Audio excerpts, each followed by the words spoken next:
Hello, Claire. This is the chapter review. I've attached this to the email that I'm sending you, so you can print that. And I'm going to have them do the chapter review by themselves. This is the fifth period class, so not your class. But I'm going to have them do the chapter review problems by themselves, so you'll just have this for homework. But we're going to talk through a couple problems together. And one thing that I do want to mention is on your test, you will have a section where you will have to draw each one of those things. Okay, so I don't make you draw like a circumcenter, an orthocenter, an incenter. I don't make you draw all of them. I just say, here's a triangle, draw one perpendicular bisector. So you just have to draw it like You just have to draw one perpendicular bisector and label it. Not all three sides, just one side. You can pick which side you want. So we're going to practice right now together. If you want to put this somewhere, or you can just watch as long as you know what a perpendicular bisector looks like.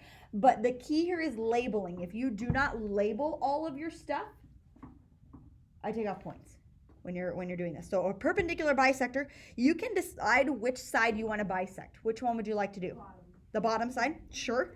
So when we're bisecting, we're splitting in half, which means we have to find the center point. And you can just eyeball the center point. The thing that I will be looking at is how do we mark this so that we know that that's the center point. We have to have congruent like tick marks on either side, okay? If you don't have that, then I won't necessarily know that you know that it's halfway, right? So there is that. And then we make a perpendicular. So we make it straight up and down.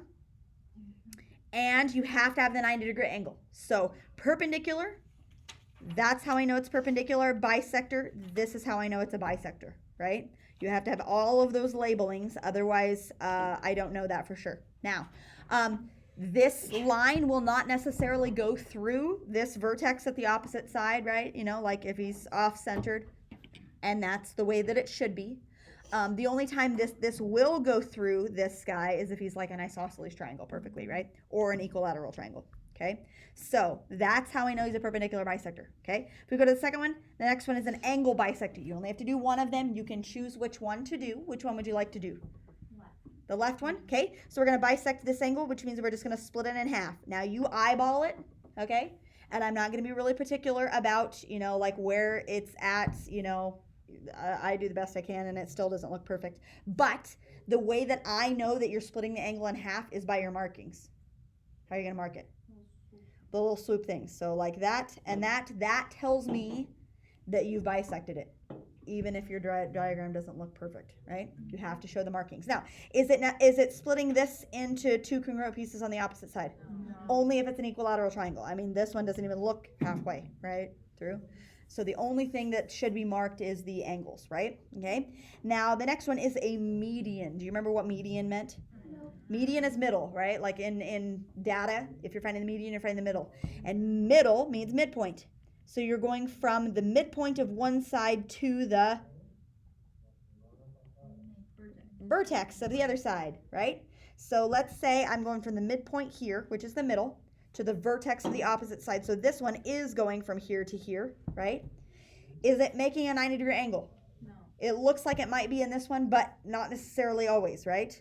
Okay? But there's one other marking that we need to have.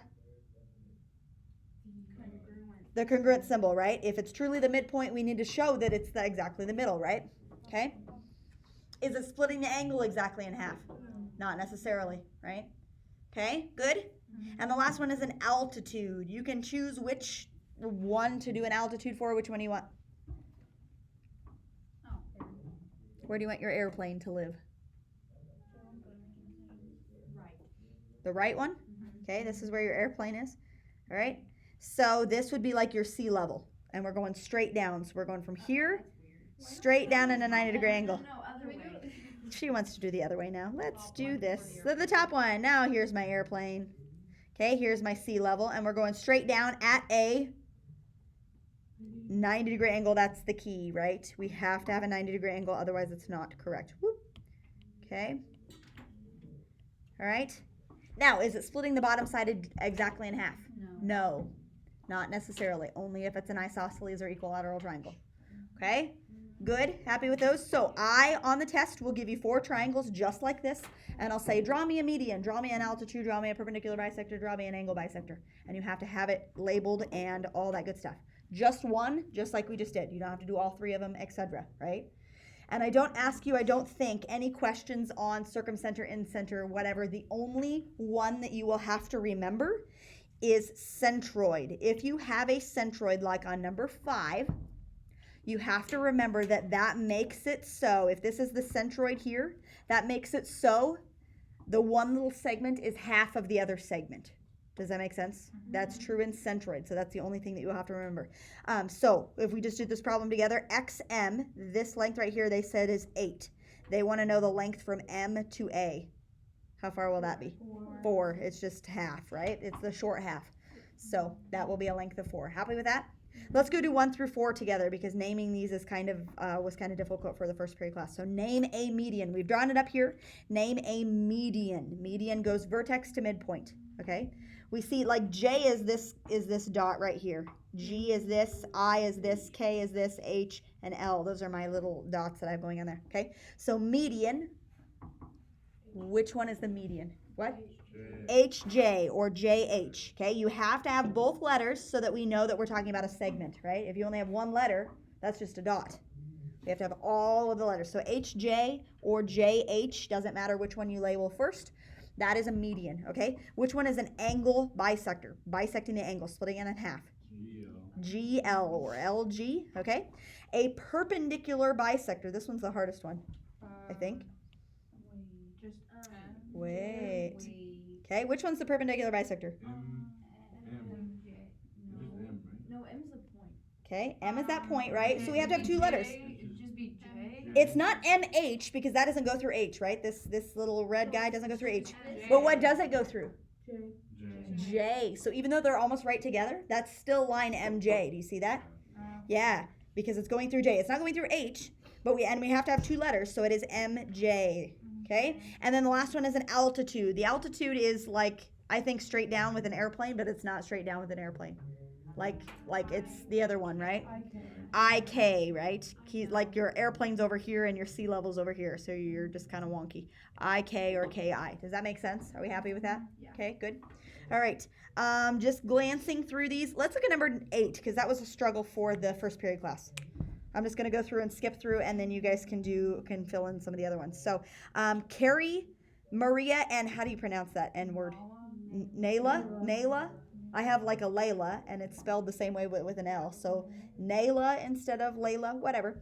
Are friends that live close to one another, and this is the triangle that they make. Each one of these has a degree symbol after them, so they're representing the angles, right? And they're saying which 2 friends have the shortest distance between them. Okay, we know that the shortest distance is opposite from the shortest angle, right? But which one of them is the shortest angle? We have no idea. How do I figure out what to do? Plug, but what are we plugging in? Like we don't know what x is. That's the problem. So you do like 20x plus 7 equals 1. Oh, all of them added together equals 180. Yeah, so each of those 3 angles, this is a triangle. Each of those add together to be 180. Very nice. That's, problem solving. Here we go. So if I add all of the x's together, like 20x, 5x, that's 30x, right? And 7, 3, and 50 is 60. And now I just do the math to solve for x. So subtract the 60. And we have 30x equals like 120. And then what is x going to be? 4, yeah. Okay, now we want to look specifically at the angles. So what do we do with that 4? You plug it into the x. We're plugging it into all the x's. Okay, so we're going to do some mental math here. 5 times, I'm starting with Carrie. 5 times 4 is 20 plus 50. Carrie is going to be a 70-degree angle, okay? At the top, Nayla is 20 times 4 is 87. That's an 87-degree angle, and then 5x plus 3 would be 20 plus 3, so 23-degree angle, okay? So let's read the thing again. Which 2 friends have the shortest distance between them? And that would be Nayla and Carrie. It's opposite the 23 degrees, right? It's opening the smallest, right? It kind of looks like these are all opening the same amount maybe, right? But don't go by what it looks like, go by the angle. So 23 is opening the smallest distance, so Carrie and Nayla are the closest ones together. Okay, but what if you like plug in a random number for x? Yeah, what if They they were were like if you just plug in 1 for all 3 of them, it would still be smaller.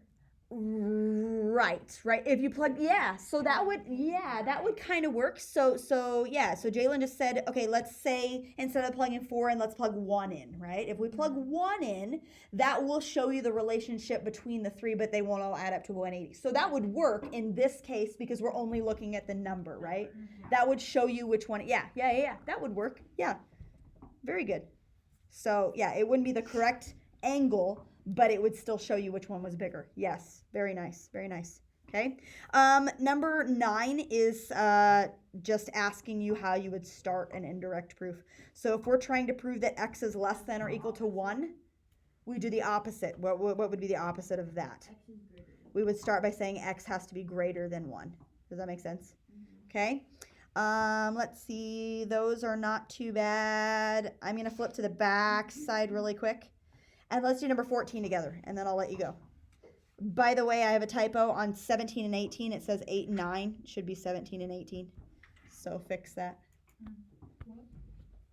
Before 17 and 18, it says 8 and 9. I don't know why. It should say 17 and 18. But let's look at 14 real quick. Measures that are greater than angle 1, and then I'll stop. Okay? Greater than angle 1 is up here. Okay? We've got a couple triangles that involve angle 1. Let's start with the smaller one, right? So this triangle is small. And we're looking at angles that are exterior to that triangle. Okay, so what angle is exterior to that triangle?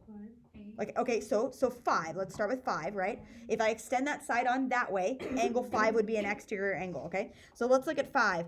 Angle 5, what two angles add together to be the same measure as angle 5?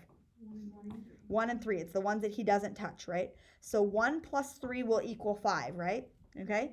So if we're talking about angles that are greater than angle 1, what would have to be greater than angle 1 then? 3. Angle 5. Angle 5, right? Because if I have to add 1 and 3 together to be as big as 5, then individually by itself, 1 by itself will be less than 5, or 5 will be bigger than 1. Does that make sense? Okay? Yeah. All right, so we know 5. 5 is an exterior angle. What's another exterior angle to that triangle? 7. Okay, so if we extend the line this direction, 7 is an exterior angle. 7 is equal to what two added together? 1 and 3 also, right?